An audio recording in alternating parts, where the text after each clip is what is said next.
Je m'appelle Sébastien. Je vous écris afin d'alléger mon cœur de ce terrible secret qui m'obsède depuis des années. Je n'en peux plus. Si je ne le raconte pas, je sens que je vais devenir fou. Peut-être le suis-je déjà. Le temps passe tellement vite. Je ne saurais dire quand ont eu lieu les événements qui vont suivre. 1 an, peut-être 10. Je ne pourrais le dire. J'ai totalement perdu la notion du temps depuis ce jour infernal. Je frémis à l'idée de devoir coucher sur le papier toutes ces choses abominables. Je préfère d'ailleurs ne pas penser aux conséquences funestes que cela risquerait d'avoir. Nous nous trouvions en période de crise financière. Cette saloperie faisait rage depuis quelques années déjà. Je n'avais malheureusement pas été épargné par la banqueroute. Je faisais partie d'une classe sociale qui ne manquait de rien, mais un placement hasardeux m'a fait perdre beaucoup d'argent. Lors d'un krach boursier, ça ne pardonne pas. Je perdis mon travail à force d'être en retard et légèrement imbibé de vodka orange en sortant du casino où je voulais me refaire. Lassée de mes coups foireux, comme elle disait, ma femme préféra jouer les filles de l'air. Je ne lui donne pas entièrement tort. C'est vrai que ce ne devait pas être facile de vivre avec un loser. Tant qu'on n'est pas dans le cas, on ne peut pas imaginer à quel point cela peut être cher un divorce. Surtout quand on n'est pas d'accord. Elle voulait garder les enfants à temps complet. Moi, j'espérais les voir au moins de temps en temps. Mais elle n'acceptait aucune concession. J'étais trop immature selon elle. À présent, avec le recul, et en connaissant les choix que j'allais prendre par la suite, je sais qu'elle me connaissait bien. Les avocats, ça coûte cher. La pension alimentaire, ça coûte cher. Comment tous ces gens pouvaient-ils demander autant d'argent en connaissant ma situation financière? C'était de l'escroquerie, du vol à l'état pur.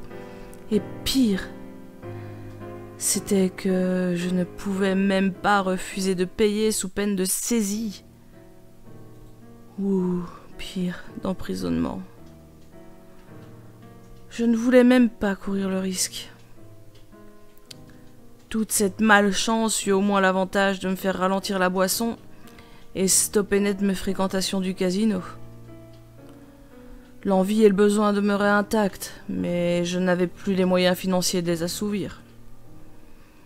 D'ailleurs, je m'étais fait interdire de casino par manque d'argent, et c'était pas plus mal, au vu de ma situation pécuniaire précaire. Plus le temps passait, plus je haïssais cette femme qui m'avait pris mes enfants, et qui maintenant me volait le peu d'argent qui me restait. À présent, je me rends compte que je l'accablais de tard qu'elle ne méritait peut-être pas. Je n'avais pas le temps de réfléchir, du pour ou du contre, la concernant, car ma situation bancaire empirait de jour en jour. Je devais impérativement trouver un travail dans les plus brefs délais.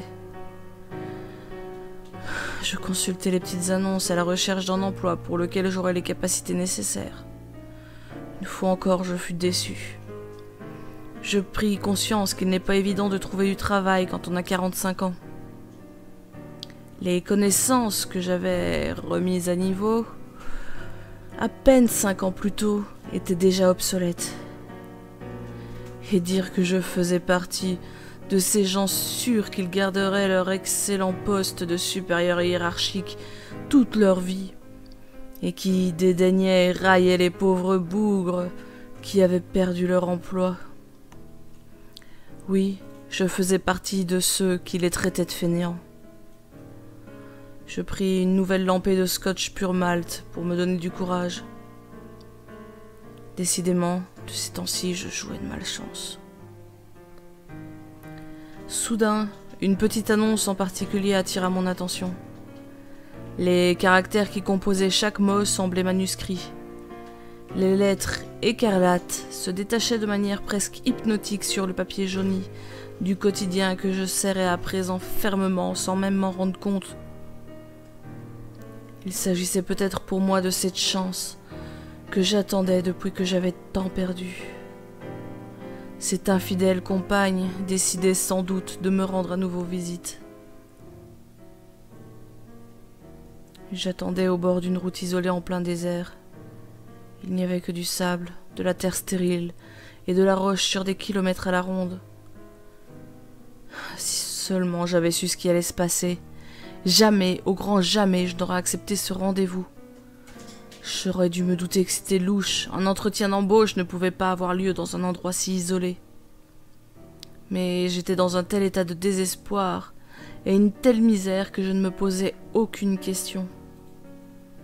Je crus que le directeur que j'avais contacté agissait ainsi, afin d'éprouver mes nerfs, pour voir si j'étais apte à gérer le stress. Mais probablement aussi pour juger de ma patience et de ma volonté à trouver un emploi. En effet, je vins quelques minutes en avance, mais la personne que j'attendais avait plus de 15 minutes de retard. Pour l'occasion, j'avais sorti mon ensemble le plus sombre et le plus chic. Il s'agissait d'un complet anthracite, d'une chemise crème et d'une cravate cramoisie. Tout à coup, j'aperçus une voiture au loin. D'étranges nuages jais la suivaient. Pas de doute, un orage se profilait à l'horizon. La pluie ne tarderait pas. Décidément, même le temps semblait jouer contre moi. Bien que je ne pus en déterminer le modèle et la marque, je remarquai qu'il s'agissait d'un véhicule luxueux.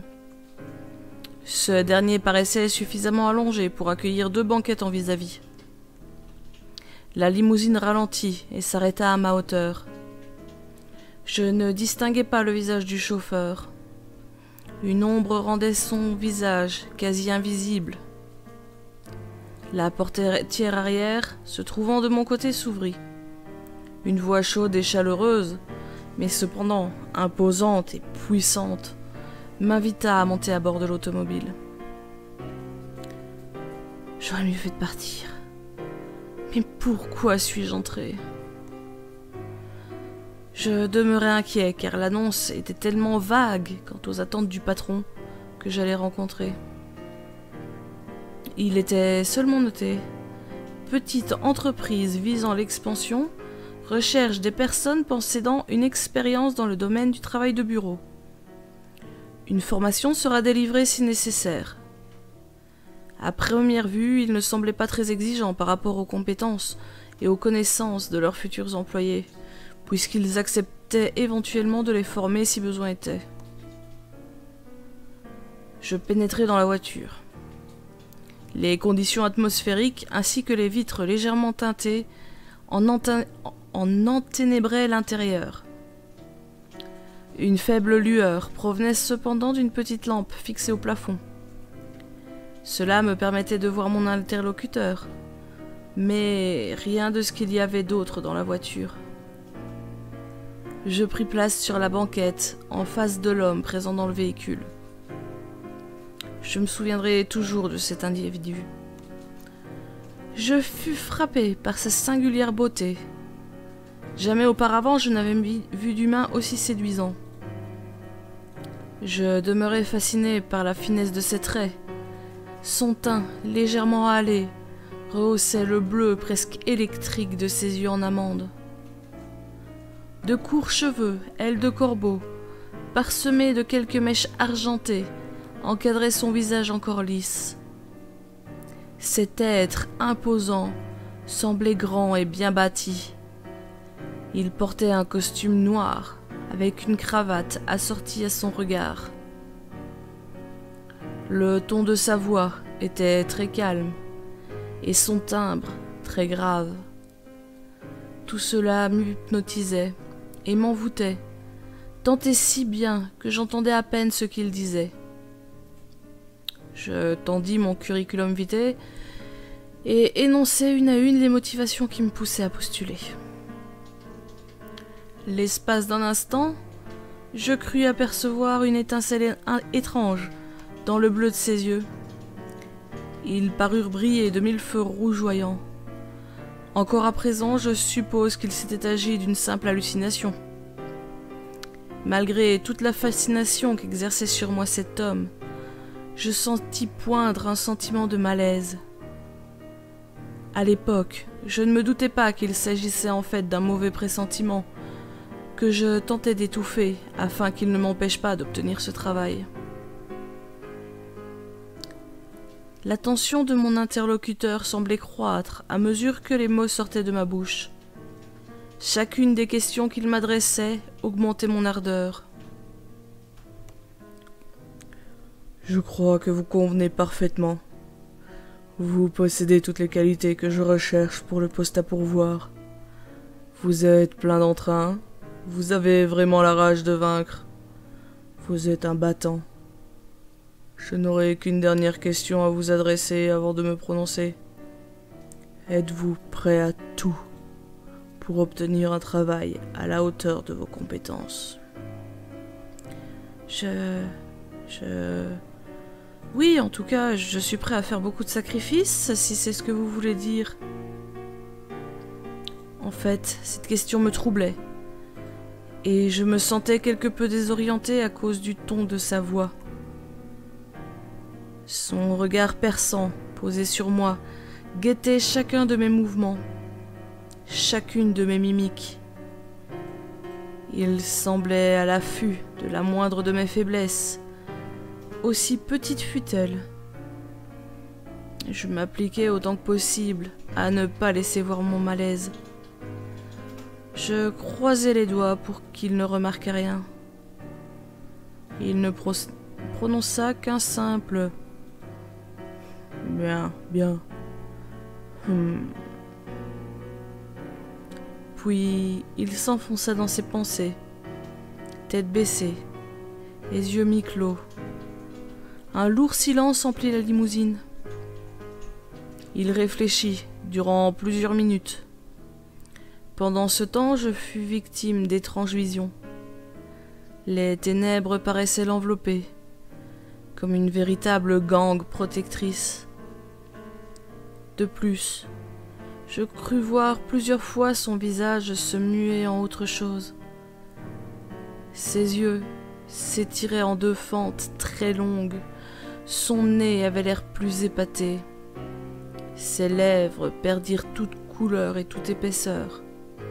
J'eus également l'impression d'entrevoir des tatouages étranges lui couvrir les joues et le front. Ces hallucinations ne durèrent qu'un instant.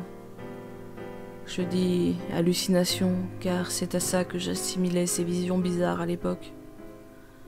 Je pensais que c'était causé par le stress, le manque de sommeil ou quelque chose dans le genre.